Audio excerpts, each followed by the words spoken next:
one thing I did push was, I believe that the sideline reporter role has been, generally in sports, has not been used as well as it could be. And I wanted to push to be on air more.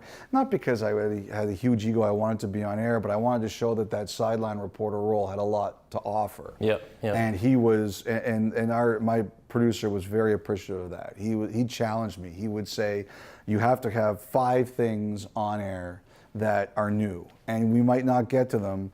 But it became to the point where he would always say to me, like, I'd come with 5 or 6 things, and he'd say, okay, what if you could only get on air twice? Like, what are the things you have to get on air tonight that you feel really strongly about? Yeah. So, and there would be nights, they weren't too many, but I remember there was one night I only got on twice, and that was the 2 between periods interviews.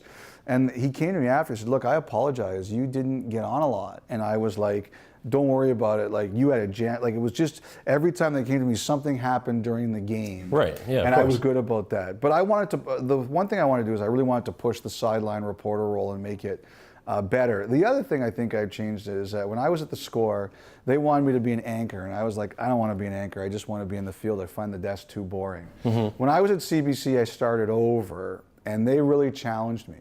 Like, they were like, you're new here, and you don't have the power you have at the Score. Yeah. You're going to do what we want you to do. And I remember my first Olympics, they said to me, you're going to do various. Like, you're not getting a sport.